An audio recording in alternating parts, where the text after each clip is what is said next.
remarks that might prejudice a future trial. I now call the Home Secretary. Thank you, Mr. Speaker. With your permission, I would like to make a statement on the horrific events that took place on the East Coast Main Line on Saturday evening. I am sure I speak for everyone in this House when I say that my thoughts today are first and foremost with the victims, with their family and their friends, and all those who experienced this terrifying attack. My deepest thanks go to the emergency services, the British Transport Police, Cambridgeshire Police, Cambridgeshire Fire and Rescue and the East of England Ambulance Service. The speed of their response, as well as their skill and professionalism, were exemplary. I would also like to pay tribute to the breathtaking bravery of those on the train itself, including the heroic acts of the passengers and train crew who intercepted the attacker. I would like to draw particular attention to one member of the onboard crew who ran towards danger, confronting the attacker for a sustained period of time and stopped his advance through the train. He put himself in harm's way, suffered grievous injuries as a result, and remains in hospital today in a critical but stable condition. On Saturday, he went to work to do his job. Today, he is a hero and forever will be. Mr. Speaker, there is now a live investigation into what happened on Saturday night and the events that led up to it. I am therefore limited in what I can say today without putting successful prosecution at risk, and I am sure that all here agree that there must be one priority right now, and that is bringing the person who committed this horrific crime to justice. However, I will share what facts I can. At 7:42 p.m. on Saturday evening, police were contacted about an incident on a train travelling from Doncaster to London, with reports of several stabbings on board. The quick thinking of the driver saw the train diverted to Huntingdon station. Within 8 minutes of the first 999 call, police had boarded the train and brought the attack to an end. 10 people were taken to hospital by the ambulance services, 8 of whom had life-threatening injuries. A further individual later self-presented at the hospital. 3 people have now been discharged, whilst 8 remain in hospital. I know that everyone in this House wishes them the swiftest and fullest recoveries possible. And I would like to thank the staff at Cambridge University Hospital for their life-saving care. I can confirm, as was reported over the weekend, that Operation Plato, the National Police identifier for a terrorist attack, was declared. However, it was rescinded once the incident had been contained. The British Transport Police remain the lead force in this investigation. They stated yesterday that while counter-terrorism policing were initially involved, they have found, and I quote, nothing to suggest that this was a terrorist incident. At the scene, the police made 2 arrests. Since then, 1 man has been released who we now know was not involved. As of this morning, the other, one Anthony Williams, has been charged. In relation to the events in Huntingdon, he has been charged with 10 counts of attempted murder, 1 count of possession of a knife, and 1 of actual bodily harm. He has also been charged with a further count of attempted murder and possession of a bladed article in relation to events on a Docklands Light Railway train in the early hours of Saturday morning at London's Pontoon Dock. And Cambridgeshire Police have, in the last few hours, reported additional earlier sightings and possible further offences. As is standard practice in these cases, they have now referred themselves to the Independent Office of Police Conduct, the IOPC, for independent scrutiny of their handling of these reports. For now, there is little I can say about this man and his past, beyond confirming that he is a British national and was born in this country. and that he was not known to the security services, counter-terror policing or prevent. I know this House and the public will have many unanswered questions today about who this attacker was and about the events that led up to the attack. Those questions will be answered, but it will take time. The police and prosecutors must be allowed to do their work. Since Saturday's attack, the British Transport Police have increased their presence at key points in the transport network, though it should be noted that their operational assessment of the risk posed on our trains has not changed, as this was an isolated attack. It was also, of course, a knife crime. This government is committed to halving knife crime within a decade, and progress has been made this year. We have taken 60,000 knives off of our streets, banned zombie knives and ninja swords, and seen a 5% fall in all knife crimes, including an 18% reduction in homicides by knife. I know that ideas have already been suggested about how policing should change in response to this event. Once the facts are known, we must examine what more might have been done to stop this horrific attack from ever occurring, and whether there are measures that we must now take to better protect the public on our streets and on our trains. However, that must be done when all of the facts are available to us. Madam Deputy Speaker, the thoughts of the whole House are today with the victims of this horrific crime, their families and their friends, and all affected by what happened on Saturday night. The sickening act of the man who committed this crime was the very worst of humanity. But the actions of those who responded, who ran towards danger to save the lives of people they did not know, was the very best of us. I know we all share in paying tribute to their extraordinary bravery today, and I commend this statement to the House. Shadow Secretary of State Chris Philp. Thank you, Madam Deputy Speaker. I thank the Home Secretary for advance sight of her statement. Our thoughts are with the victims of this appalling attack and their families, as the Home Secretary quite rightly said. I join her in paying tribute to the emergency services who responded so fast, and to the brave interventions by members of the public and the train staff that prevented an even worse tragedy from occurring. They are truly heroes. This attack has horrified and shocked the whole nation.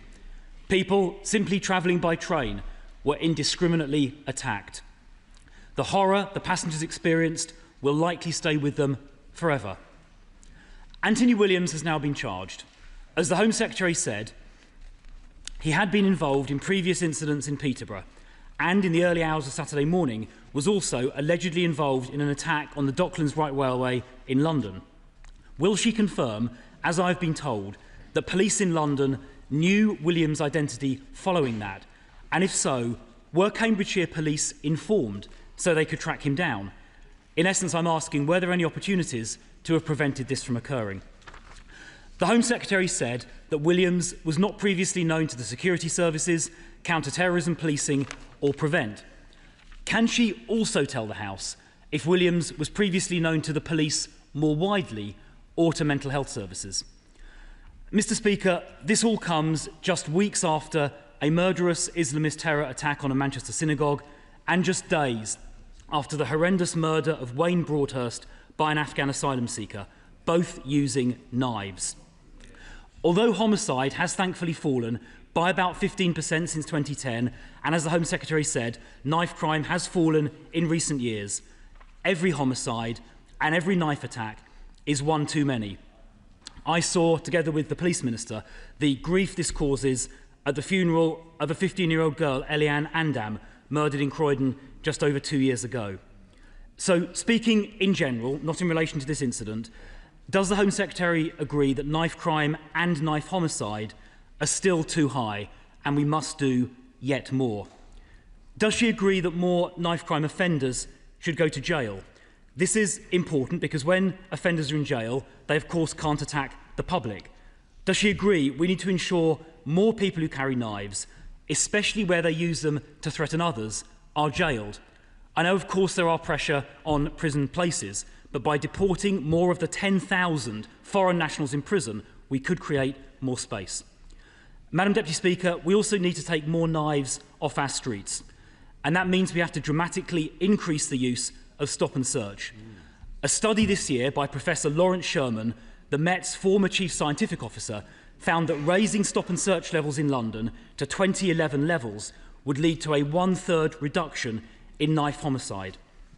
Some people complain that stop and search is used disproportionately in relation to some groups, but when measured in relation to the offending population, the disproportionality disappears, as set out by a recent Policy Exchange study. So, Madam Deputy Speaker, we should triple the use of stop and search to get knives off our streets and introduce year-round surge policing in the top 5% of high-crime hotspots, which will, of course, include many train stations. We must also use technology more. There is work underway at the Home Office, which I know about, to develop technology to scan for knives at a distance, which it is hoped can distinguish knives from keys or mobile phones. And this, of course, could help police rapidly identify those carrying a knife in a public place. I wonder if the Home Secretary could provide an update on that development work, either straight away or, if you prefer, perhaps in writing later, because I really do think it could make a big difference. Finally, Madam Deputy Speaker, retrospective and live facial recognition can also identify wanted criminals, including those involved in knife crime. In Croydon Town Centre, the borough which the Police Minister and I represent in Parliament, in the last couple of years, around 200 wanted criminals, including 2 wanted rapists and others guilty of knife crime, who would not otherwise have been caught, were arrested using live facial recognition, and crime in Croydon Town Centre, including knife crime, has gone down as a result. The images of innocent passers-by are immediately and automatically deleted, addressing civil liberties concerns. So I really do hope the Home Secretary agrees and the Police Minister agrees that rolling out this technology nationally will have a dramatic impact on improving public safety, and they will certainly have my full support if they choose to do that. Madam Deputy Speaker, I know everyone in this House wants to see knife crime eradicated, more today, I'm sure, than ever before. So I hope the House will also support the tough steps needed to eradicate knife crime, because we owe the victims of these appalling crimes actions as well as words. Secretary. Thank you, Madam Deputy Speaker, and can I thank the Shadow Home Secretary for his remarks, and in particular, as he opened his response, I know that the bravery of all of those who faced this attack on Saturday is something that has unanimous support across this House, and I thank him for the spirit in which he reflected that. He will know, in relation, as I said in my opening statement, in relation to the events in Peterborough, they are now the subject of an IOPC investigation. It's important that I don't say anything that seeks to get ahead of that, but I'm sure all of those questions will be answered in the fullness of time, and it is standard practice where there has been contact with police in the run-up to an event like this that those matters are referred to the IOPC to investigate and consider. He'll also know that I can't say anything in relation to the suspect who's been charged and any prior history or indeed any mental health issues, because that would also be facts that are material to any future court proceedings, and it would be inappropriate for me or indeed anybody else in this House to comment or speculate on those matters today. And I would just ask that the words of the Speaker at the opening of this part of our session are remembered as we pose questions today.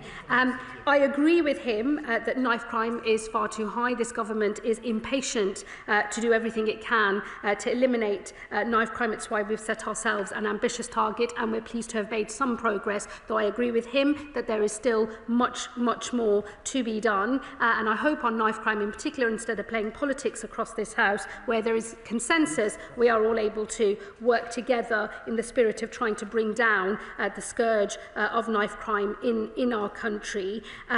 As I say, the numbers have gone in a positive direction, and I hope he will welcome that and work with us as we seek to make more progress. He referred to sentencing in particular. I do have to say, Madam Deputy Speaker, I think it's disappointing when members opposite do not reckon with the scale of the crisis in our prison system. This government inherited a prison system on the brink of collapse. It has meant difficult decisions ever since we have entered office in order to prevent this country from running out of prison places entirely. He will know that this government has deported more foreign national offenders since our term of office than was the case in the previous record under the previous government.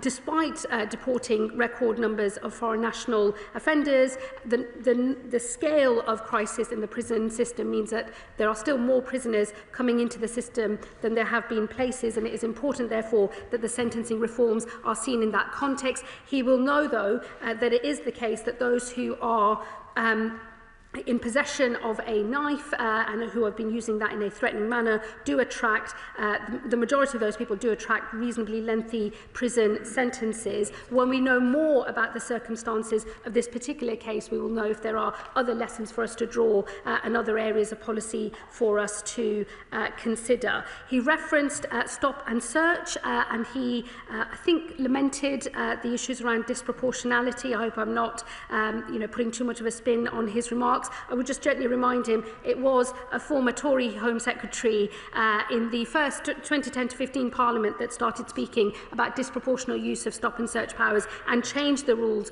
around stop and search to reflect the disproportionate use of that power back then. That has been the record of the previous government, but I hope he will recognise that the police already have the power to use stop and search indiscriminately where the intelligence suggests that that is required. That is an operational decision for police chiefs, and of course the decision as to whether to stop and search someone where there are reasonable grounds and suspicion is an individual operational decision for individual police officers. This is a well-used power, it is a well-understood power, it is an important power that is in our arsenal for tackling criminality, and this government fully supports its lawful use. Let me also say on live facial recognition, it's this government that will very soon be consulting on a new legal framework to underpin the use of live facial recognition. He will know that when his party was in power, it was left to individual police forces, and I believe it was South Wales and the Met who first rolled live facial recognition out, faced lots of legal challenges as a result thereof. The government did not then change their policy, but this government will consult on a legal framework so that all police forces across the country can use live facial recognition technology, confident that they will not find themselves defending those decisions in courts in the future. And I've also supported the rollout of 10 specific live facial recognition units across the country, and will look to do more as well in the coming months. In relation to scans for knives, let me just say to him on tech more broadly, I think there is much more that we can do to use emerging technology in order to help us tackle this type of criminality, and I'm happy to write to him about our current plans, but I will be setting out more in terms of our broader position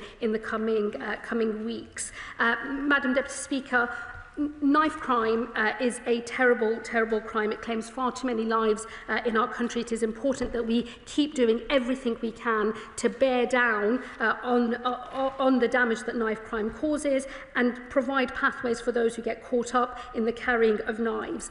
That is an important bit of policy that we will carry on working on. But in relation to the attack that we are talking about primarily today, I do urge the House that before we draw broader policy conclusions, we wait until more of the facts are known. Select Committee Chair Ruth Cadbury. Thank you very much, Deputy Speaker, and I thank the Home Secretary for all her remarks, and also the Secretary of State for Transport, who's here today, for her comments on the media this morning. And I share, as all members of this House do, their concern for the victims and their families, and her recognition of the heroism of so many in this tragedy on Saturday. On behalf of my colleagues on the Transport Committee, I would like to pay particular tribute to all the staff of Avanti West Coast and Network Rail who responded so quickly, and in particular to the train driver who reacted so promptly to get the train to Huntingdon in order that the emergency services could meet it, and also to the onboard staff member who is in hospital after protecting passengers.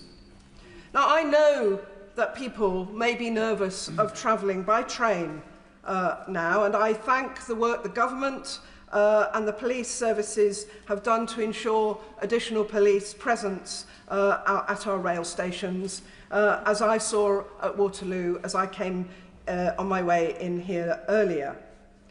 Now, given that the Home Secretary said the British Transport Police have said that their operational assessment of the risk posed on our trains has not changed, as this was an isolated attack, will the Home Secretary assure me that any long-term changes to security on our rail services will be considered very carefully, and once the full facts of this incident are known, and not rushed into without considering the potential downsides that may impact on the ease of travel by train? Well, I thank my honourable friend for her question. It's always a balance in terms of ease of travel for millions of people every single day and making sure that people are safe. And of course, this government, the Transport Secretary and the rest of government will make sure that any arrangements we have, whether we remain with the current arrangements or anything that might change in the future, always strikes the right balance. That's the most important thing. But for now, based on our current understanding of this attack, the risk assessment has not changed. And although we're providing more reassurance to people so they feel safe getting on the trains in the aftermath of this attack, at this point there are no proposals to go further, but we will of course review that once more of the facts are known. Liberal Democrat spokesperson Max Wilkinson. Thank you, Madam Deputy Speaker. This attack has left 11 people in hospital, one of them a member of the train staff who is in a critical but stable condition. My party's thoughts are with all those affected, the victims, their loved ones and everyone who witnessed such a shocking event. We also want to thank the emergency services and rail staff for their swift response, as well as the passengers who intervened to prevent further harm. After this sort of incident, Madam Deputy Speaker, it is vital the police are given the time and space they need to establish the full facts. That is ever more difficult due to the rapid spread of disinformation online in the immediate aftermath of these sort of attacks. Within hours, social media was flooded with speculation over the ethnicity and race of the perpetrator, inciting racist and Islamophobic comments. And when communities were still reeling from the horror of this attack, certain political figures on the hard right, including members of the Reform Party, were already seeking to exploit the incident for political gain. Desperate to involve themselves in the tragedy, they reached for their dog whistles. They threw around baseless opinions on levels of crime when facts were available. They were shamelessly trying to turn tragedy into yet another excuse to whip up fear and sow division. The Shadow Home Secretary's comments today also veered into that realm. Never is an opportunity to blame foreigners missed. That is beneath contempt. At moments like this, those who aspire to leadership must calm fears and attempt to unite, not inflame tensions. Does the Home Secretary share my view that while knife crime must be tackled forcefully, it's important that all of us must respond with arguments grounded in fact rather than trying to stoke fear?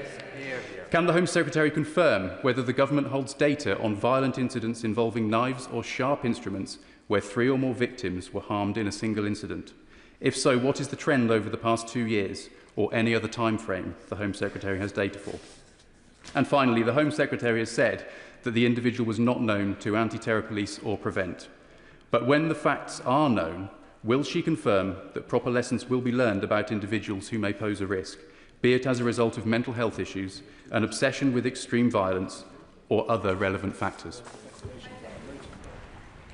Thank you, Madam Deputy Speaker. Look, I deplore the ease with which so many armchair warriors feel the need to speculate and spread misinformation on social media. It's why it's important that the police and all of our emergency services are able to proceed with their investigations at pace, but also transparently, so as to calm down any tensions that might arise as a result of misinformation that spreads particularly across social media. In terms of how other people may or may not have reacted, I tend to think at moments of such crisis, people normally reveal their true colours, and I will leave my remarks about other individuals there.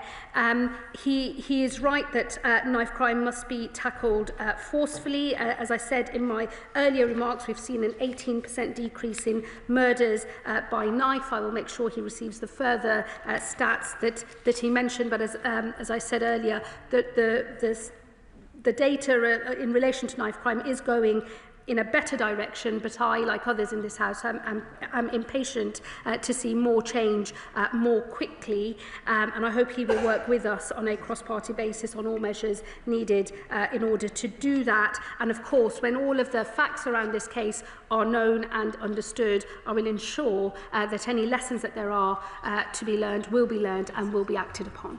Sam Carling. Thank you very much, Madam Deputy Speaker. And can I take this opportunity to put on record my thanks to the first responders, the police and everyone on the train who put their lives at risk to protect others.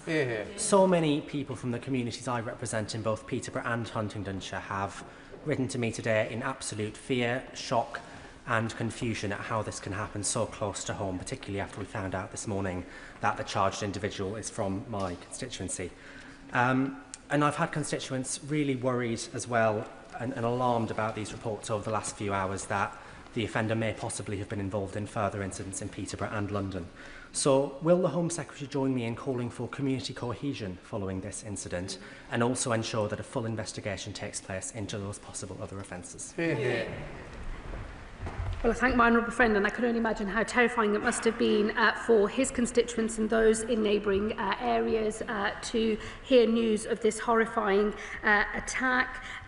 He'll know I can't say any more at the moment about other potential incidents. They are the subject of further investigation, and as more facts are confirmed by the police, we will be able to say more. And of course, the IOPC must be allowed to do their work. And on community cohesion more broadly, of course, when we know more about the facts of this case, we'll know whether this relates to community cohesion or whether it relates to wider community issues. I would encourage members to wait until more of the facts are known before we draw those broader conclusions, but I do agree with him that it is necessary that we reassure communities in his constituency and across the country. That's why there is an increased police presence across the transport network, and it's why this government will make sure that as we know more, whether there are lessons to be learnt, that they will be learnt and acted upon.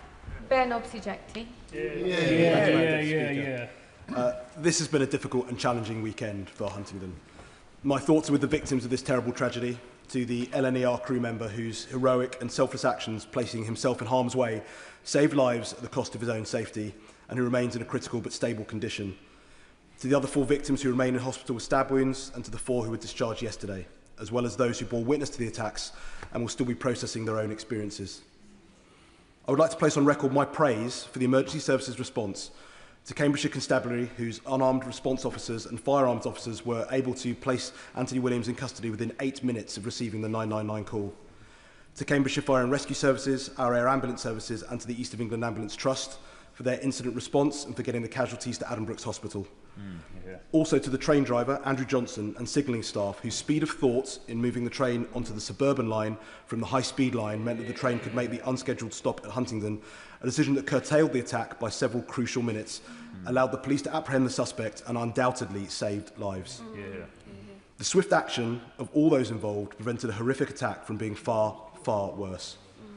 I'm sure the Home Secretary and indeed the whole House would wish to share in my sympathies for those impacted by this horrific attack and my pride in the conduct, leadership and professionalism of the responders and railway staff. Well said. Well, can I thank the Honourable Member for both his question today, but also for his own work over the weekend. He was very quick to arrive at the scene, and I thought the Honourable Member handled himself with great honour and reflected in a very measured way the initial response to such a horrifying incident in his constituency. I think the way he's handled himself is a credit to him and to the people that he represents. And I, of course, agree with him in relation to his remarks about the bravery of all of those who were responding, the speed of the response, but also the bravery of those inside the train itself as well. And let me assure him that myself and my officials stand ready to work with him and others who are locally on the ground to make sure all lessons are learned as we move forward. Andrew Pakes. Thank you, Speaker. And can I associate myself with the comments about sympathy and empathy for the victims of this? The names of Peterborough and the town of my constituency of my right honourable friend Huntingdon have flashed up across the news and around the world this weekend because of the terrible events we've seen happening on Saturday night. Madam Deputy Speaker, I don't want my constituency to be known just because of the acts of a single perpetrator. So can I pay my tribute to the police, the train staff, the first responders and others who stepped forward when the actions were needed to do that. And can I also pay particular tribute to my own constituent, train driver Andrew Johnson, and his ASLEV and RMT colleagues on LNER who went beyond the call of duty on that evening. They showed the best of British values and the true face of the county I represent and its people. We don't know all of the information yet, but there is great anxiety in Huntingdon and in Peterborough from many people locally, as well as this being a national issue. So can I ask my right honourable friend, can she confirm that we will go and move every mile to tackle knife crime, ensure our streets and public transport remain safe for everyone?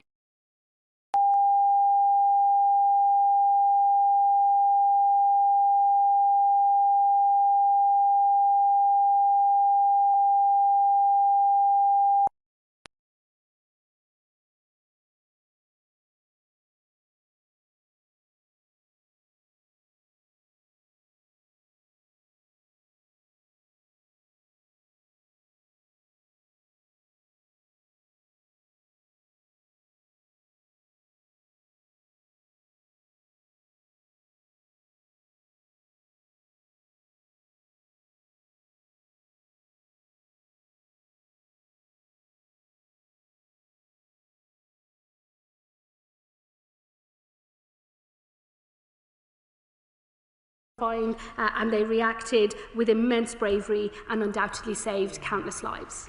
Dame Karen Bradley. Thank you very much, Madam Deputy Speaker. And can I thank the Home Secretary for her statement and associate myself with the tributes that have been paid to the emergency services, the train crew, and our thoughts with the victims.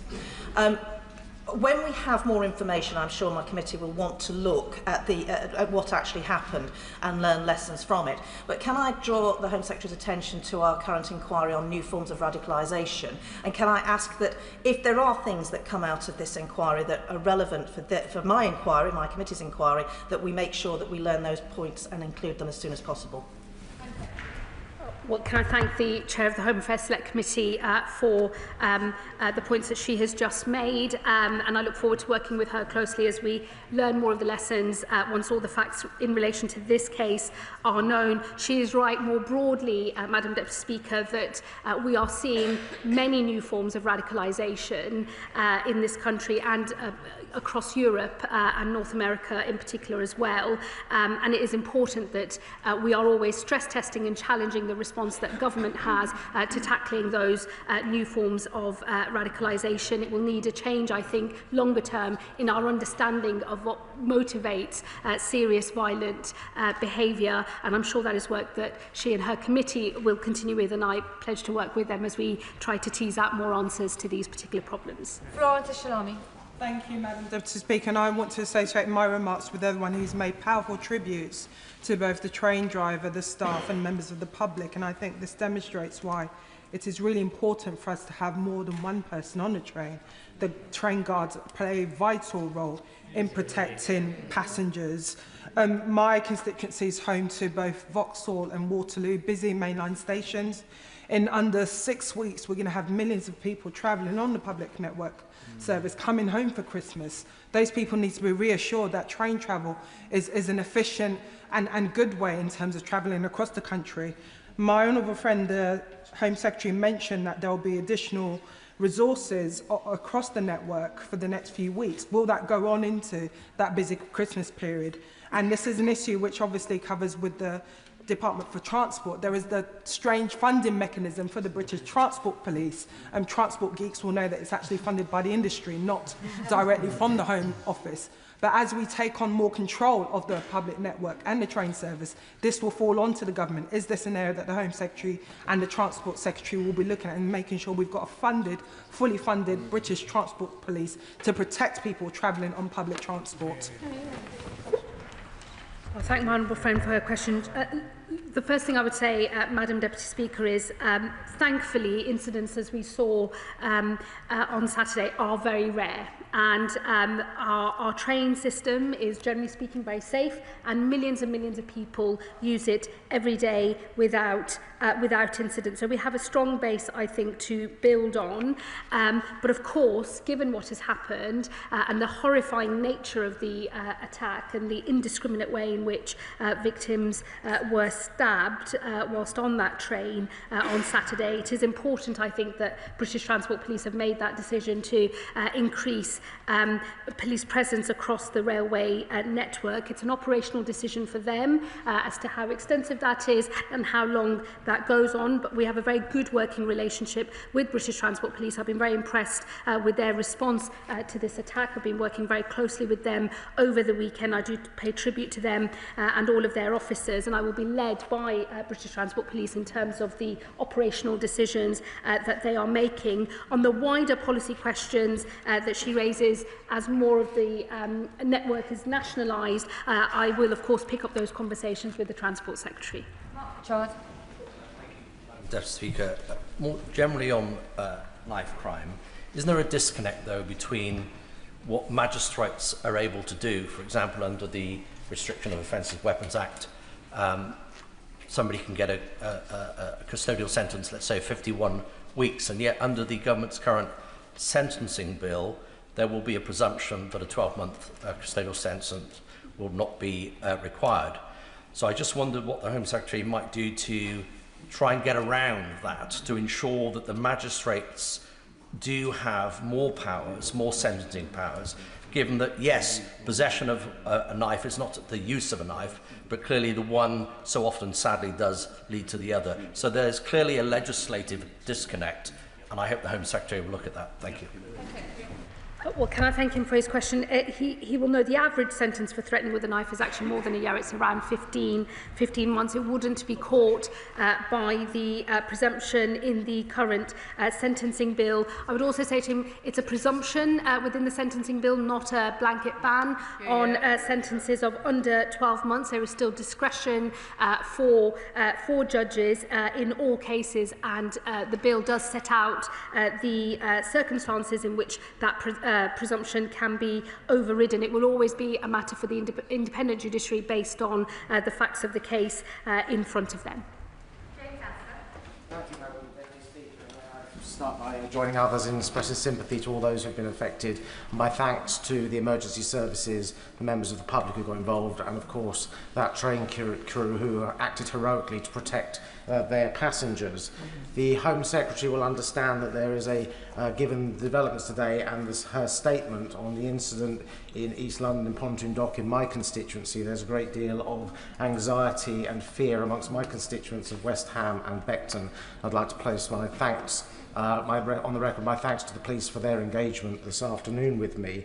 What assurances can she give to my constituents on the safety on public transport, particularly in East London, where we have a lot of smaller, unstaffed, open access, Dockland-like railway stations that are used and are essential to the daily life of my constituents? Well, my honourable friend will know I'm limited in terms of what I can say, given it's a live police investigation. The police have obviously confirmed some of those facts already, but their investigation must be allowed to continue without further speculation. But he makes a good point on, and I can well understand why people in his constituency or those who regularly use this particular station will feel concerned. It is why BTP have increased patrols in order to provide additional reassurance to the community. We have nothing that suggests that that was a particular location of interest at this point, and I hope that that does reassure his constituents. Could I echo tributes to train staff and to the emergency services, to her and her team, who I'm sure were working flat out all weekend. Obviously, the case is going through an investigation, but could I urge her to, given the events of Saturday and the run-up to Saturday night, could I urge her to bring together police chiefs to talk about information sharing and any further resource they require? And, Madam Deputy Speaker, I'm happy to admit we should not have diluted stop and search, but could I now urge her to look again at stop and search? Northern Ireland is much more permissive, and Section 60 does need to be reviewed. Well, can I thank the honourable gentleman for his question and for his remarks. My experience over the weekend in terms of the different police forces and different emergency services who responded to this attack is actually that they work together very well, and I was very pleased to see that level of coordination, especially when different forces are responsible for different things. But you know, at the start of this incident, counter-terror police were supporting the investigation. That was stood down, but if it had needed to be stood up again, I know that that would have been almost instantaneous as soon as the request was made. So my initial experience of and impression of the collaborative working has been very positive, and I do pay tribute to everyone involved in that over the weekend. On information sharing, I will take that away because I think that, and reflect on what he said, it is important, especially when there's such a huge incident taking place in the country with lots of information going out through different forms, that we make sure that there is complete coordination. If he has any specific concerns in relation to this incident, I'd be very happy for him to write to me, and I will ensure that I respond, but I will pick up that conversation with the NPCC and others as well. And look, let me just reassure him on stop and search. I think this is a very valuable tool that the police have. I will always want to see it used wherever it is appropriate to do so. My understanding and my conversations with police so far suggest that from their operational perspective, the powers they have work quite well. But of course, I will always be open-minded and be willing to look again at any of these issues should the advice from police change, or should the experience that we have of the way that the powers are used change as well. Picture. Thank you, Madam Deputy Speaker. If I can start by just associating myself with the many tributes that have been given today to those people on the train that tried to prevent the attack, the staff and the responders. As a member of Doncaster East and Isle of Axholme, I use the Doncaster King's Cross service most weeks. I know many of my constituents and people across Doncaster are deeply shaken by this appalling attack, but that service is an indispensable part of our lives. So will my right honourable friend, the Home Secretary, set out the immediate steps that she's taken to reassure passengers who use that line, but also the best way that we communicate that to ensure that they have peace of mind as they travel on those trains over the next few days? Well, look, I think we should all take confidence from the speed of the emergency services response to this attack, which has drawn justified and wide praise across this House today. As I say, the speed of that response meant the attack was brought to an end as quickly as possible, and many lives, I believe, were saved as a result of that response. And I do think that whilst the incident itself is deeply shocking, and I can fully understand that people who use the service on a regular basis will be feeling shaken by this news, the fact that our emergency services were able to respond so quickly, I think, is something that we should all be confident in and take pride in. And then, of course, the British Transport Police have increased police presence across the network in order to provide more reassurance to people. But as I say, thankfully, in this country, incidents of this nature across our transport network are very, very rare. And I think everyone in this House will want to work together to make sure that remains the case. Madam Deputy Speaker, and I join the Home Secretary and my constituency neighbour, the Honourable Member for Huntingdon, in their thoughts for the victims and their families, and also in paying tribute to Cambridgeshire Police, Cambridgeshire Fire and Rescue, the East of England Ambulance Service, the staff at Adam Brooks Hospital, and of course the train crew and passengers for their response on Saturday evening.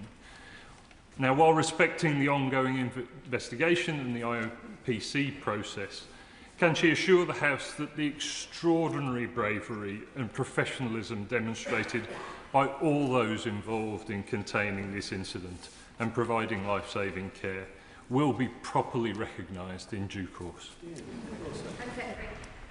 Well, I thank the Honourable Member, and I, of course, absolutely agree with everything he said in praise of all of those who responded to this attack.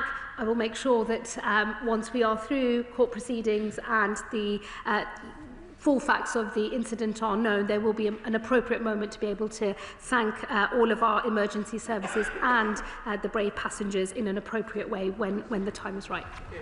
Rachel Hopkins. Thank you, Close. All the LNER train crew and train driver involved in the action. Their swift action and their extensive training to respond to emergencies was undoubtedly critical to saving many lives. Railway staff will be deeply concerned that this terrible incident has taken place against a backdrop of year-on-year increases on violent assaults on rail staff. What conversations is the Home Secretary having with the Department for Transport colleagues regarding resources and support needed to keep rail staff and passengers safe on our railways?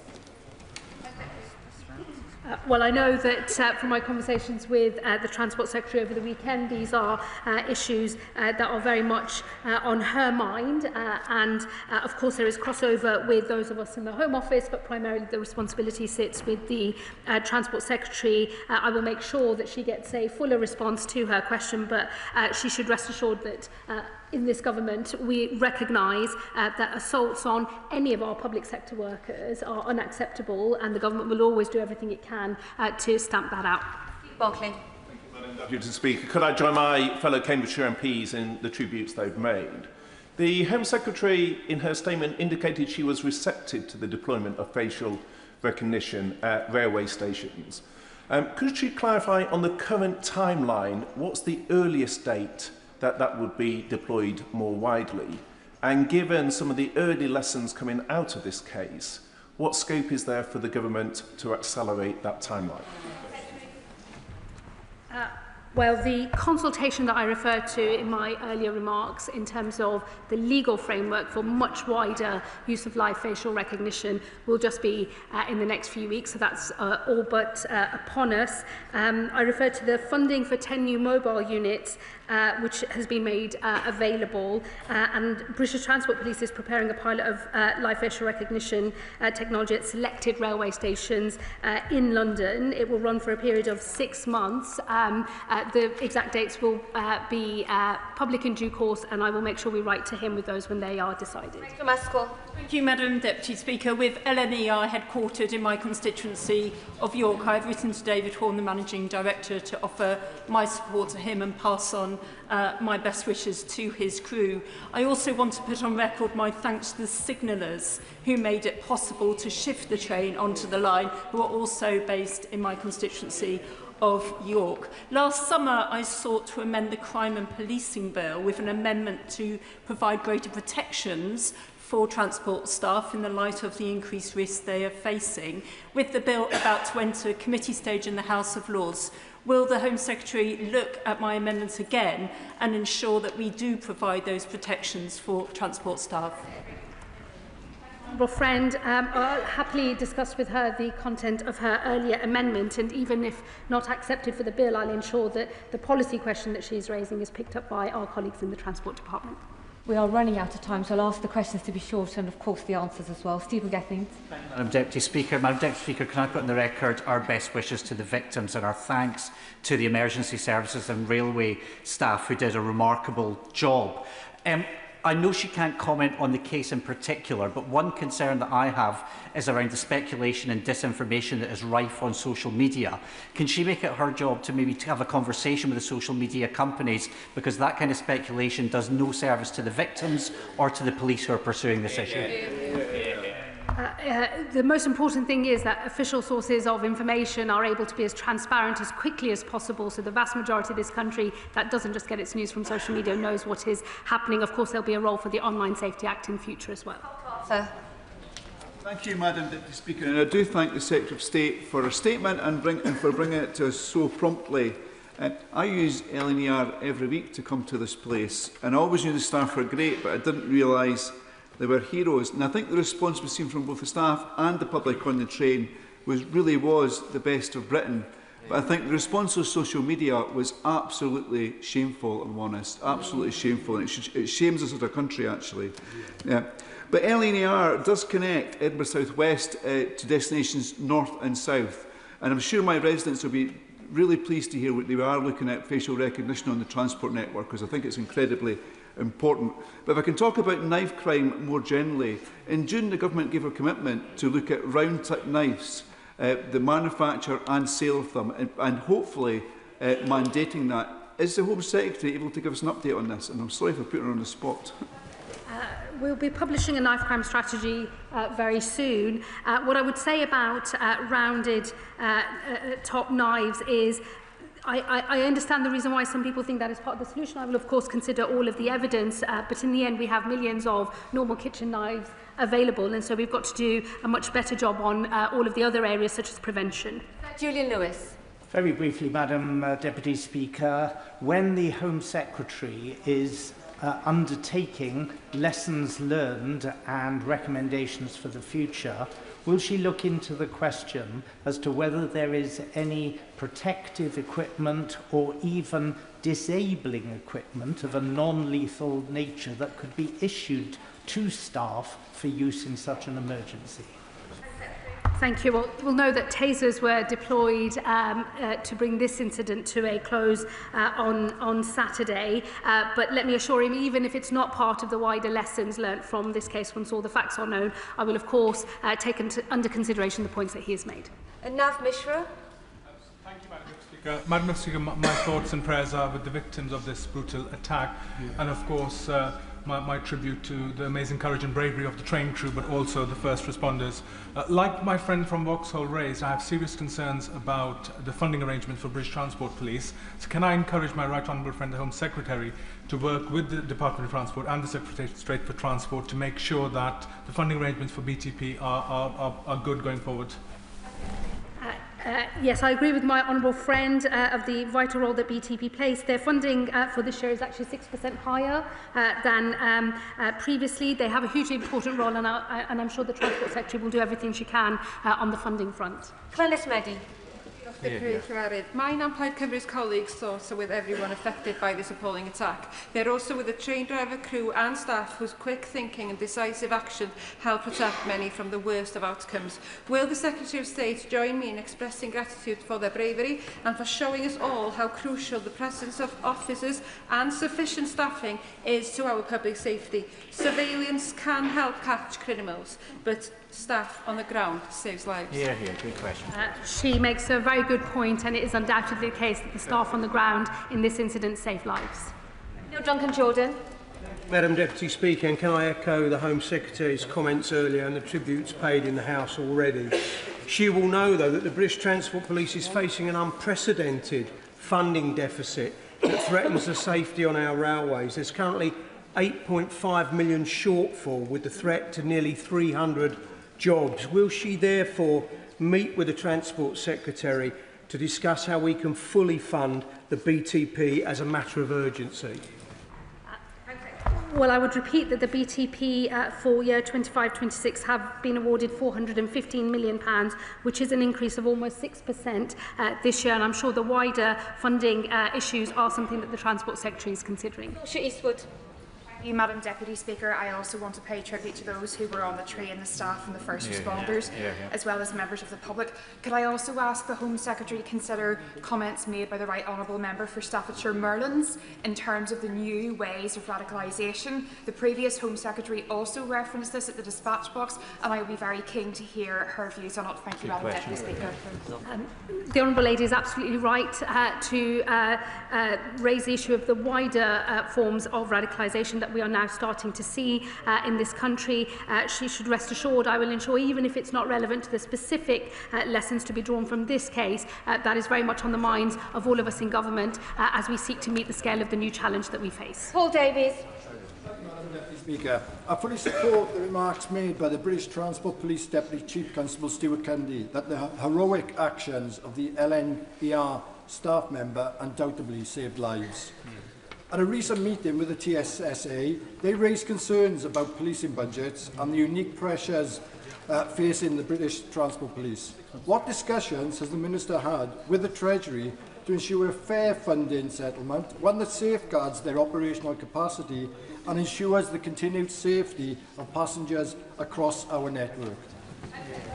Well, I would repeat the earlier answers I've given in relation to funding, and you should rest assured these are matters that we are discussing with the Transport Department. Jeremy Corbyn.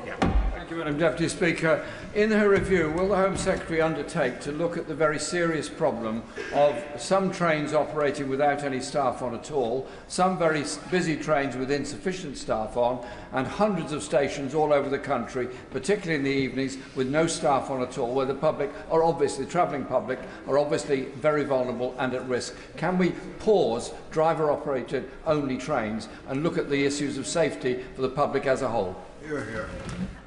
Well, we will be led by the operational assessment made by British Transport Policing in terms of what is required, and he should rest assured the government will make sure that where we have a role to play in terms of keeping people safe on the transport network, we will do so. Mary Kelly-Foy.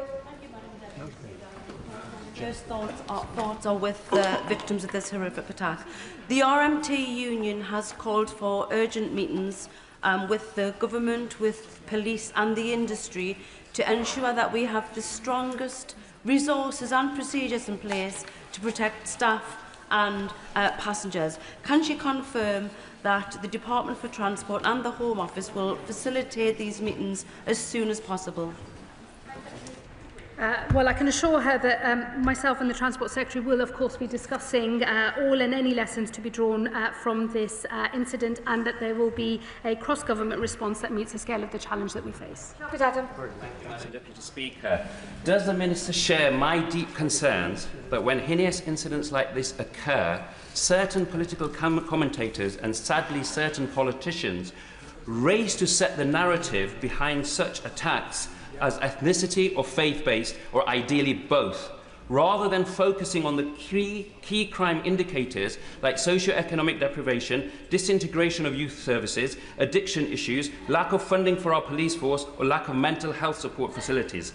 Does she agree these factors matter much more than ethnicity, faith, or migration status of the perpetrator?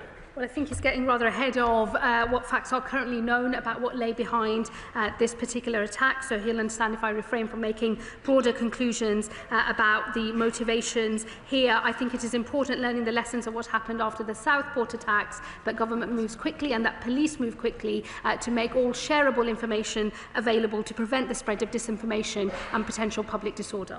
That is the end of the statement on the response to the Huntingdon train attack. I'll give the front benches a few moments to shuffle over. Order, Ruth Cadbury. I ask that the record be corrected. I inadvertently said Avanti West Coast. I must have been thinking of the derailment and not the tragic incident, which was, of course, on LNER.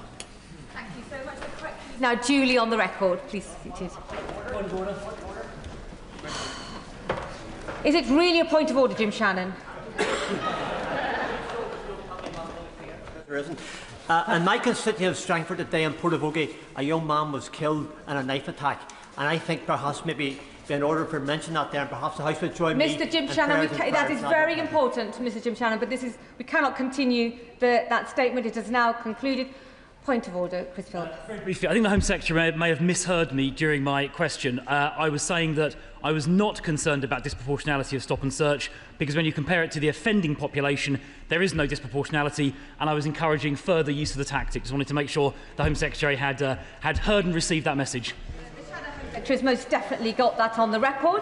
I will now continue with the business of the day. The Clerk will now proceed to read the orders of the day.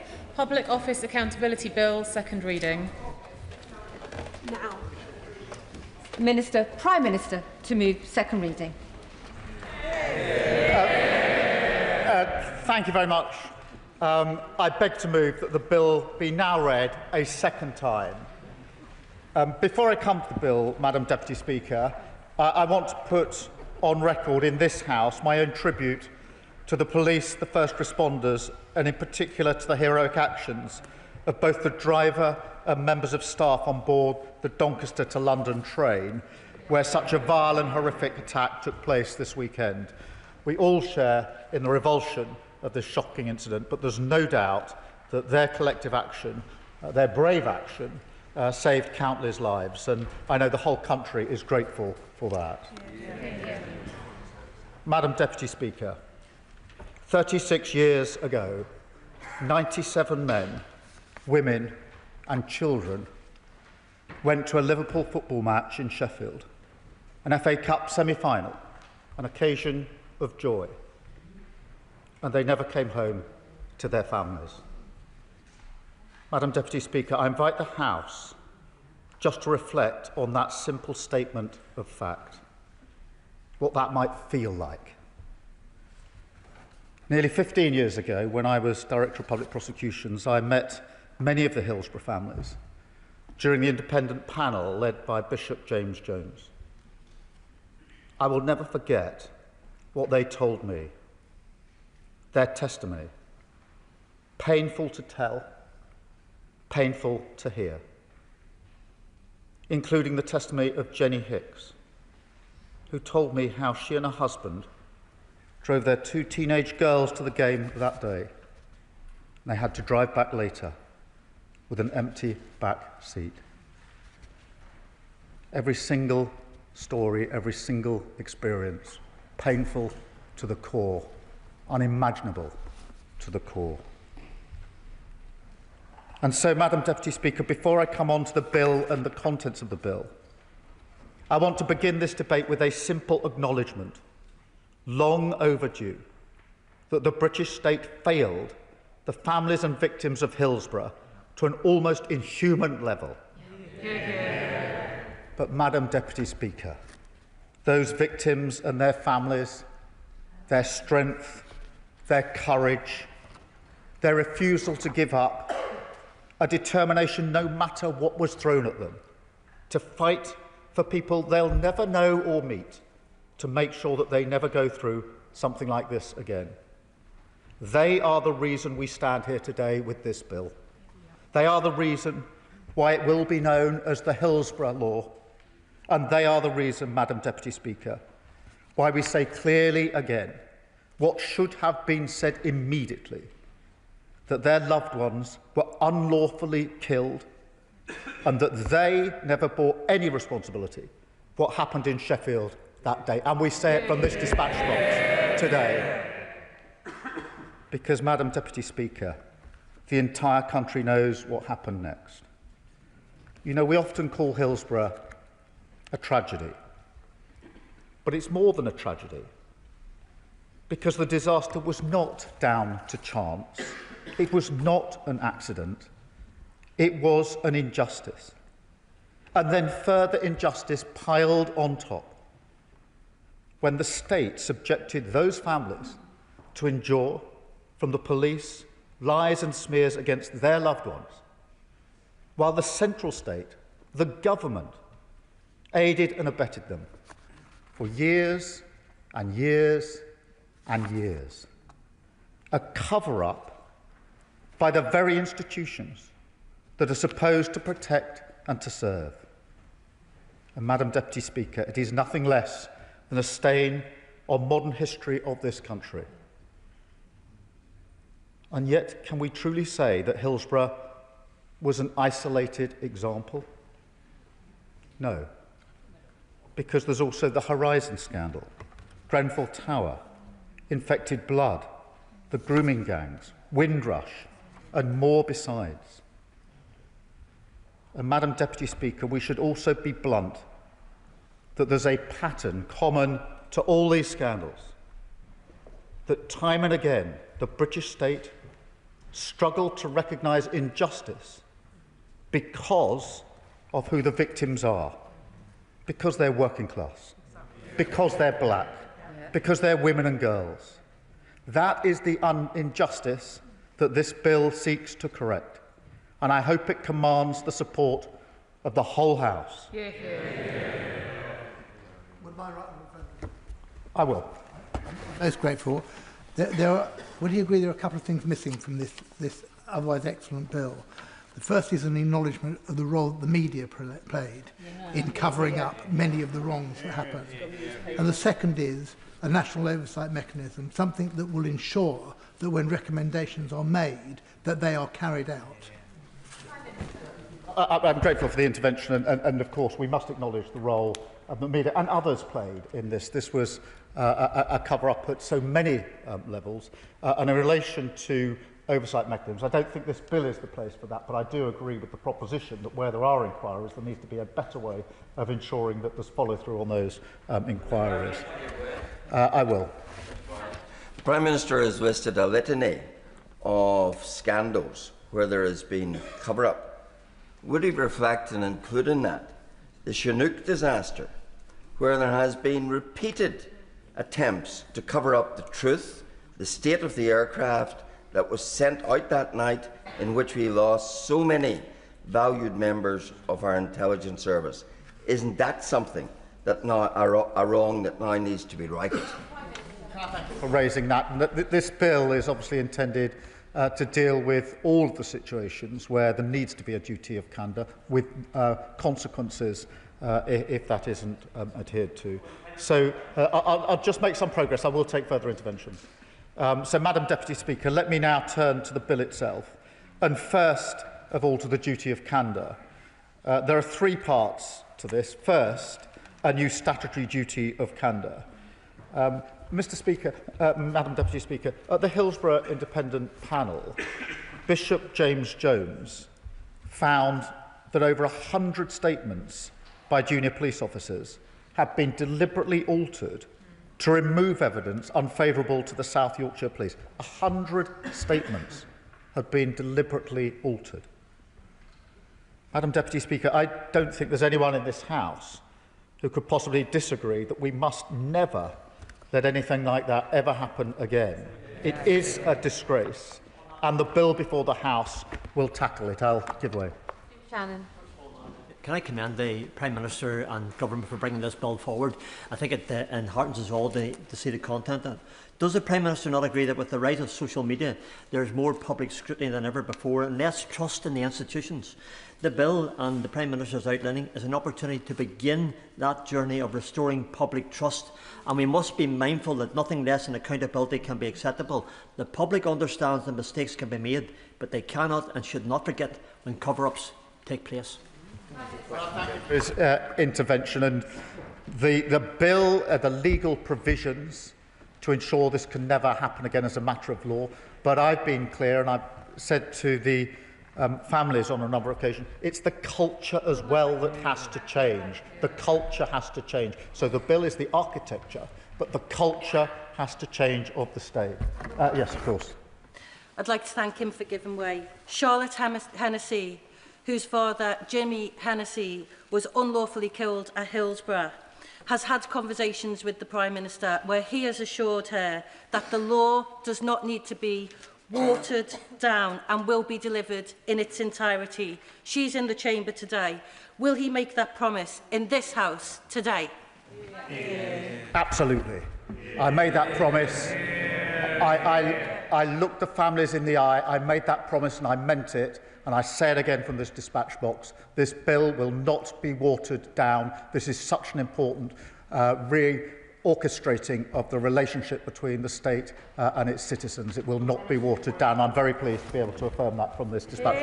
I'll take one more and then I'll press on. Can I thank the Prime Minister for giving way? Does he agree that one of the most powerful lessons from Hillsborough, and indeed the other Grenfell and post office scandals, is that truth delayed is justice denied, and that while this bill rightly places a duty of candour upon public authorities, it must also compel ministers themselves to uphold that same duty when addressing this House, so that accountability begins at the very top, including the misleading information that was given from that dispatch box by his minister last week in relation to the hooligan Maccabi Tel Aviv fans. I really think, with the families here in the House with us... Order, Prime Minister. I was trying to pay close attention, but I may have missed it. We do not accuse each other of misleading information at the dispatch box. So be mindful of the language that one is using. Prime Minister. Thank you. I also think that we owe the families a better way to have this debate than descending into party political point scoring, and I hope we can continue the debate in that way, because this bill will tackle that injustice, so that when tragedy strikes and the state is called to account at inquiries, inquests and other investigations, public officials, from police officers to the highest offices in the land, will be subject to that duty, which means that an injustice like this can never again hide in some dark corner of the state. Madam Deputy Speaker, failure to comply, failure therefore to act with candour, transparency and frankness, will now carry criminal penalties, including being sent to prison. Yes. I am very grateful to the Prime Minister, and as a sponsor of the Honourable Member for Liverpool and East Derby's Private Members Bill, I fully welcome this bill's introduction, and I welcome that protections include criminal offences of misconduct in public life. Could the Prime Minister assure me and others that these new offences will be able to be applied retrospectively? No, they won't be able to, but that's not a deficiency of this bill. That's a long-standing constitutional rule. It's about what moves in terms of offences that move forward. But can I just make this point, because I do think it's important. These measures will apply across the United Kingdom. And I would like to place on record my thanks to the devolved governments for their collaboration on this. I can also announce the government intends to bring forward an amendment to extend the duty to local authority investigations in England, which will make sure that when an inquiry or investigation is set up by a local authority, for example, the Kerslake inquiry into the Manchester Arena bombings, there can also be the duty of cooperation and candour in the search for the truth. I will. Extremely grateful to the Prime Minister for giving way, and I recognise the strength of the case that he's making. He will understand the interest the Intelligence and Security Committee has in Clause 6 of this bill, which provides for certain exemptions for those who work for the intelligence agencies.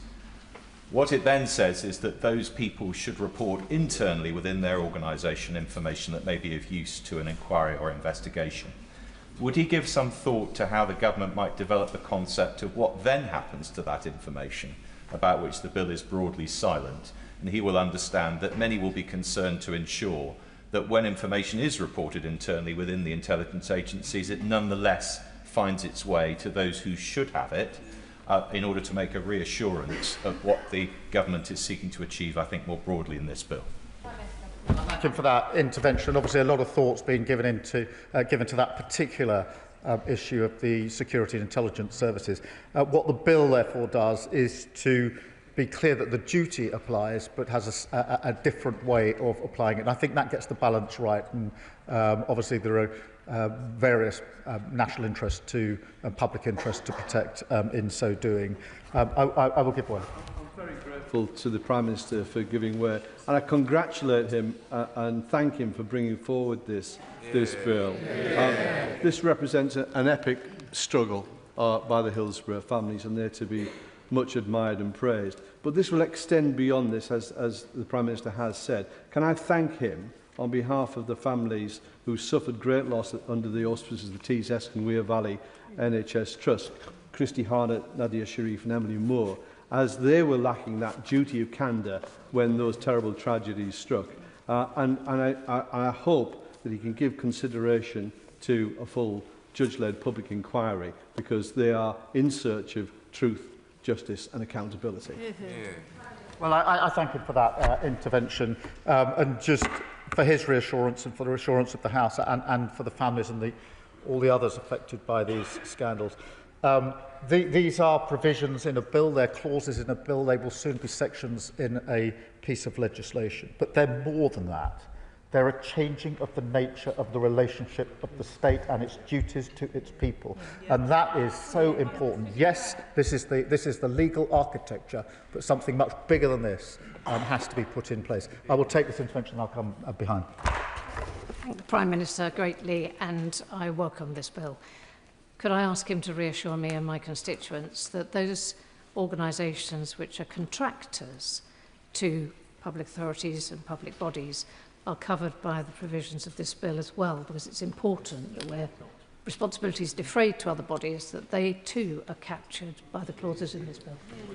She anticipates my next point, but I will make it and then I'll take the intervention from behind, because we have to recognise that some scandals, such as the Post Office Horizon scandal, the boundaries between the public sector and the private sector are complicated.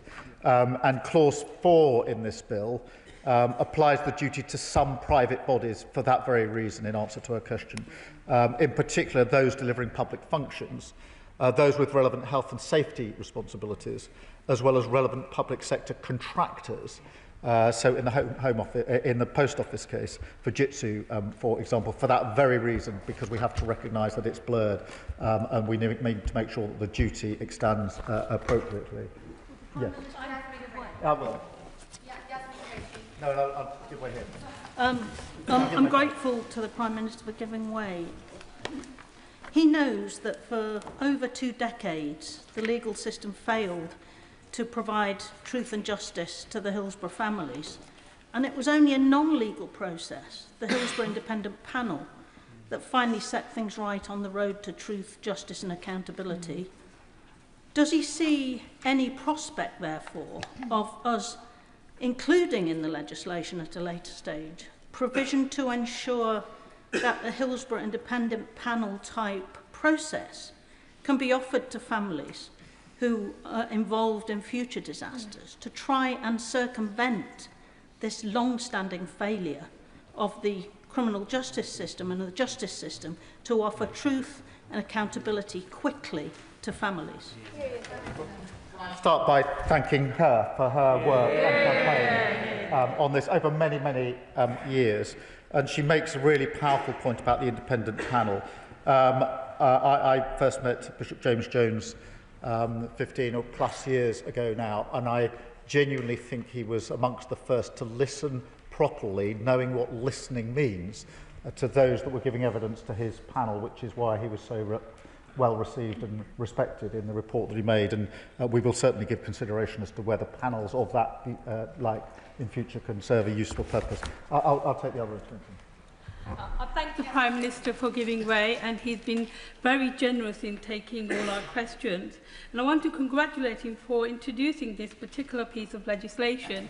But can I just ask if the duty of candour can be applied fully to all investigations, including independent panels, and not just statutory inquiries, and that the command responsibility must personally rest with those in charge and not simply the institutions? Well, it does apply to non-statutory inquiries, so her point is covered within the bill. Madam Deputy Speaker, I'll press on. The second part of the duty of candour is a professional duty of candour for all public servants, because the Nolan principles of public service, honesty, integrity, accountability, selflessness, objectivity, openness and leadership, they're not some kind of optional extra, but the very essence of public service itself. So every public authority will now be legally required to adopt a code of ethical conduct based on these principles and set out consequences for staff who do not comply, including disciplinary sanctions up to and including gross misconduct. Yes. Giving Way, this piece of legislation is a huge step for accountability and transparency for families who must feel like the most impossible of circumstances. Some of those families are living in my constituency and next door in Corby, who are still trying to get clarity about the possibility of dumped toxic waste and contaminated land causing health complications. So could the Prime Minister spell out how this bill will ensure that any public official who abuses their power and tries to cover it up will be held accountable? Yes, I can confirm that, and I want to emphasise the point again, because it is so significant that out of the most unbelievable suffering, these families, these victims, have pushed for a change that took far too long, but will now benefit and safeguard people that they will never meet, they will never know, and I find that kind of campaigning humbling, and we thank them for it. Madam Deputy Speaker, I'll just make a bit of progress and then we'll take further interventions.